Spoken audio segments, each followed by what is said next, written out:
né? Eu comecei a olhar teu currículo, comecei a olhar tua história um pouco, né? E até para passar para o pessoal, ver se eu não estou enganado ou não, né? Eu percebi que você é uma pessoa de muito, muito, muito conhecimento, né? Uma pessoa que busca muito aprender, né? E que tem um sangue de desafio, né? Eu imagino que você tem um sangue. Ah, será que eu acertei alguma coisa aí ou não? Você acertou na música. Na mosca, né? Eu É, imaginei mesmo, porque assim, é uma pessoa que vai, né? Para as pessoas entenderem aqui, nós vamos falar, né, do seu período na África, do seu período, né? No seu período futebol japonês, todos os workshops que você passou, né? Fazendo a sua experiência, Real Madrid, Chelsea, Bayern de Munique, eu vi lá Barcelona. Então, assim, você também foi sub-20 no Al Nassr, né? Então, Figueirense, aqui com um clube muito bom, muito bem estruturado. Então, assim, como é que nós vamos falar? A gente vai tentar, viu, cara? Eu estou só dando essa introdução aqui, porque para a gente pegar a caminhada da nossa live e você poder também falar tranquilo de tudo isso e o pessoal que está em casa também entender qual que vai ser o nosso papo. falando assim, você como jogador é melhor como treinador. É melhor, vai para treinador. Porém, exatamente, porém, esse período no qual eu tive a condição de vivenciar a experiência de jogador se tornou futuramente fundamental para a minha pra Sequência, passar a sequência. solidificação da minha carreira, daquilo que eu pretendia fazer e que eu tento Uhum. fazer até hoje, né? E aí, em 90, ao encerrar a minha carreira, eu gostaria de aproveitar nesse momento de estar falando sobre um pouquinho de mim, da importância das pessoas que surgiram no meu caminho e que, direto ou indiretamente, foram fundamentais para que eu conseguisse me desenvolver como profissional e como pessoa, né? Então, Certo. vem aí como uma Quais são primeira essas parte. pessoas? Quais são essas pessoas? Porque a gratidão ela é muito boa a gente poder falar, né? Que as pessoas ficarem sabendo. Jogou muito, né? Exatamente. Vamos lá. Vamos falar Vamos então. lá. Rubens, antes de mais nada, eu gostaria de agradecer enormemente a oportunidade que você está me dando para poder falar um pouco sobre a minha história, né? E como você bem falou no início, eu tenho esse perfil de desafiador, até porque a minha história me forçou a ser assim. Uhum. Onde existe aquele ditado que a gente fala que a oportunidade, muitas vezes, ela passa uma vez só, você tem uma vez a oportunidade e talvez nunca mais. Para Eu sou treinador e daquele. jogador, né? Para treinador Sim, e jogador. eu já sou de um outro grupo de pessoas. Eu nunca tive a oportunidade, mas eu sempre fui atrás delas, né? A gente Uau, ac- uau, isso é muito ac- legal. Uhum. acredita que quando você não tem a oportunidade, você não deve ficar se lamentando, parado, esperando cair do céu. Você tem que ir Uhum. atrás delas, né? E foi assim que eu fiz. Sim. Infelizmente, não tive a possibilidade de ser criado pelos meus pais, e aí que começa a minha história. Eu fui criado pelos meus avós, né? E o meu avô, a minha avó se casou pela segunda vez, e o meu avô é espanhol. E essa fez toda a diferença para mim dentro da minha vida, não só como pessoa, mas depois também como profissional. Cultura. Veio cultural, uma coisa boa. Cultura. Cultura, exatamente. Fez uma grande diferença. Certo. Só para você entender, meu avô madridista, real, de Madrid, madridista doente, ele sempre falava para mim, Fernando, se você for fazer alguma coisa, faça o melhor possível. Se você fizer igual, você não vai ter êxito na sua vida. É mais difícil, né? Muito difícil. Acabou o treino, eu subi, e aí o Portela falou assim para mim, ó, senta aí. De 0 a 10 eu vou te dar uma nota. Vou te dar 2.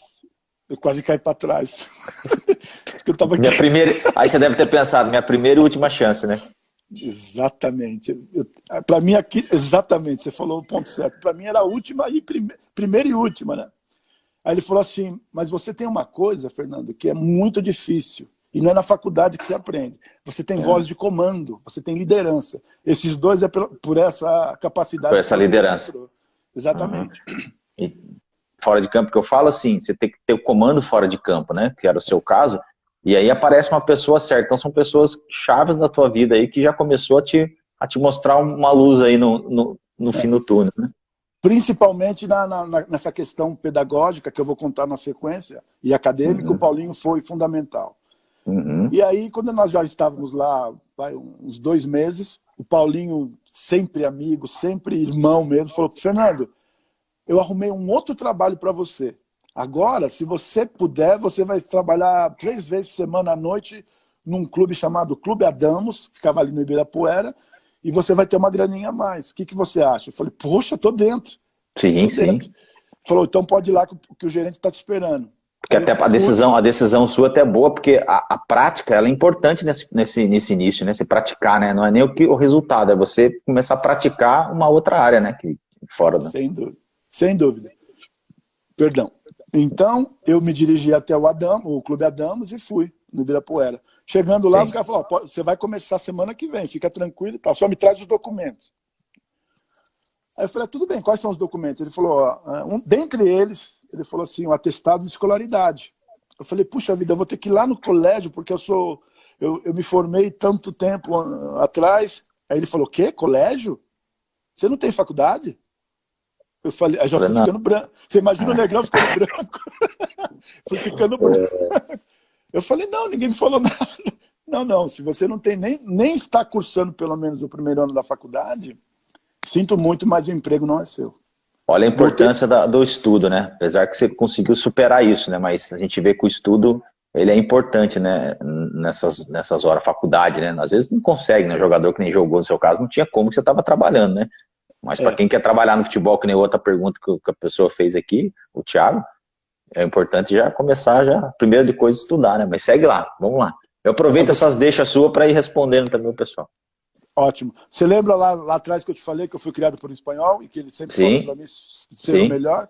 Então, graças a esse espanhol, que para mim é como um pai, com todo respeito ao meu pai,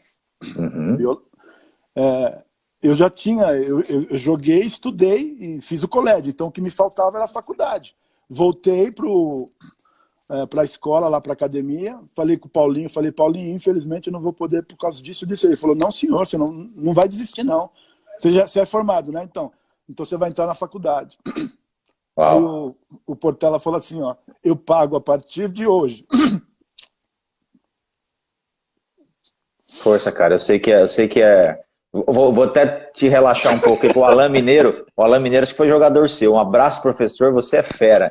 Ele tá aqui mandando um abraço para você aqui. Ele deve estar acompanhando a gente ainda aqui, né? Mas, Alain, um abraço pra você, obrigado por acompanhar a gente. Né? Esse aqui é fera. Deslumbrado.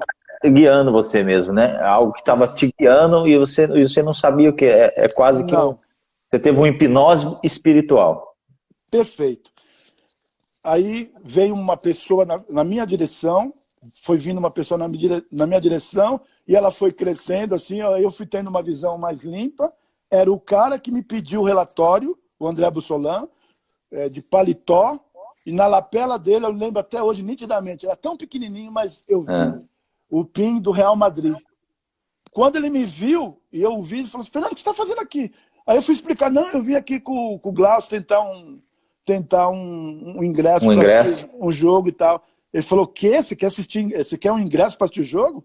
Vem cá, me pegou pela mão. Agora a emoção é total. O Real Madrid estava naquele hotel. Ele me coloca sentado na mesa onde estava tomando café. Vicente Del Bosque e Tony Grande, o seu auxiliar. Uau. O que veio. E falou assim: esse rapaz é o que fez esse relatório. Ele estava com o relatório na mão. Espetáculo, hein, meu? Olha que senta aí, né? Ele falou para mim: senta aí. Que história, hein? Aí ele perguntou para mim: você consegue falar espanhol? Vamos lá, Júnior. Eu fiz questão de iniciar a história com meu avô, né? Claro, meu avô era espanhol. Eu nunca fui numa escola, mas a minha segunda língua é o espanhol. Graças a Deus. Espetáculo, tremendo isso, sem você falar isso aí, e você falando que estava olhando para os lustres, né? E o que mais te brilhou foi, na verdade, uma pequena peça que deu, né? Espetáculo isso. Que é foi grandioso. do Real Madrid. É isso. Bom, dali... Como trabalho no futebol, né? Porque às vezes a pessoa fala, ele mandou fazer isso aqui, eu não gosto de jogar nessa posição, eu não gosto de fazer esse tipo de situação tática ou técnica, eu não vou fazer. Não, mesmo que você não faça tão bem, mas faça o melhor, né? Mas siga aí. É só complementando. Você vai dando umas chaves para mim, eu vou soltando aqui, ótimo, pessoal. Ótimo, perfeito. Esse faça bem feito, vou trazer meu avô aqui de novo na resenha. Só para você ter uma ideia, eu chegava em casa, quando eu era garoto, criança, trazendo o boletim para o meu avô com a nota 8,5, 9. Sabe o que acontecia comigo? Ficava de castigo. Ficava de castigo. A minha avó ficava horrorizada. Desse jeito, o garoto não vai gostar de você porque você é muito rude. Aí ele falava para mim, o 10 não existe? Eu falava, claro, então é para ser tirado. Se você quer ser o melhor, tire 10, sempre. Ele já me confidenciou que ia no Brasil atrás de jogador. E eu falei assim para ele, assim, ó, qual é a posição? Ele falou, eu preciso de um meia atacante e tal. Eu levei, na época era fita cassete, HS. Fita HS, cassete, é isso aí. E eu já tinha isso comigo, eu vou ajudar o Glaucio. Os melhores momentos do Glaucio. Quando ele falou meia atacante, eu falei, você não vai precisar nem do Brasil se eu não quiser. Aqui está o jogador que você precisa. Que depois eu vou falar um pouquinho para vocês sobre esse livro. Mostrei o vídeo dele, ele se encantou, né? O Glaucio tinha participado de um Mundial Sub-20, onde a Espanha jogou. Na época ele tinha um jogador número 10, o Mitchell. O Mitchell, quando ele falou do Glaucio, falou, Félix, esse é craque. Conclusão, contratou o Glaucio, 3 anos de contrato, disputou a La Liga e a UEFA naquele ano. Sensacional. E os 2 anos que eu acabei ficando por ali também tem a ver com isso, porque aí eu acabei ficando com o Glaucio, ajudando ele não falava o idioma e tal. E aí, além do Real Madrid, eu comecei a conviver muito no Raio Vallecano, na época dirigido pelo Juan de Ramos, um treinador que estava iniciando e depois se tornou forte e trabalhou inclusive como técnico do Real Madrid num futuro. E aí, para eu aprender, para saber se é um treinador de qualidade, é uma pergunta que ele faz assim, Fernando, lá no Brasil, como é que vocês jogam? Qual é o estilo de jogo? Eu já estava pronto para falar, né? Nós somos ofensivos, nós somos, né? Futebol vai para cima e não sei o quê. Cara, ainda bem que não deu tempo de eu falar, que ele não deixou. Eu ia passar vergonha falando isso, com certeza. E aí ele falou assim, o estilo de jogo de vocês lá, ele é competitivo em que sentido? Em jogar para marcar ou marcar para jogar? Marcar para jogar, eu vi essa frase sua. Olha a profundidade dessa frase. E daí é que eu venho... Repete a frase aí pra gente que o pessoal tá vendo, é legal você repetir essa frase, Fernando. Jogar para marcar ou marcar para jogar? O que é mais importante? Se você perceber, a palavra marcar está nas duas situações. Sim. Então, daí eu entendi o que ele estava querendo passar. Só para você ter uma ideia. Então, exato. Por aí... Então, né, espetáculo isso, hein? A coisa deve ser bem por aí. Essa visão de que às vezes que você passou aí é muito edificante para quem está vendo, né? Porque se você joga 3 minutos, o que você fez no campo dos outros 87, né? É exatamente isso que você fez. Se você não marcou, a gente fala uma linguagem, você roubou, né? Uma linguagem que fala no futebol, né? Que para quem não entende muito, roubar é se esconder, é não cumprir todas as funções, né? Então, assim, é muito, muito bem colocado isso aí, cara. Vou guardar isso aí seu que você me falou, porque eu achei bem interessante essa colocação que você fez. E aí aí dando um pouquinho mais de ênfase nisso, vem o conceito muito, muito inteligente do Jorge Jesus, que quando eu vi, eu também fiquei... Aquilo me marcou muito. Tanto na parte, nas situações ofensivas como nas defensivas, a gente tem que ter em mente, o jogador tem que ter em mente uma sequência, uma equação, né? Primeiro, é a bola. Segundo, o companheiro, o colega. Isso na relação tempo e espaço, tá? Desculpa. Então vamos lá. Primeiro lugar, você tem que considerar a bola. Segundo lugar, o colega. Terceiro lugar, o espaço. E em quarto lugar, o adversário. Essa é uma regrinha básica para você se situar nessa questão da dinâmica, do que é... Esse é o ponto de partida que você passa, né?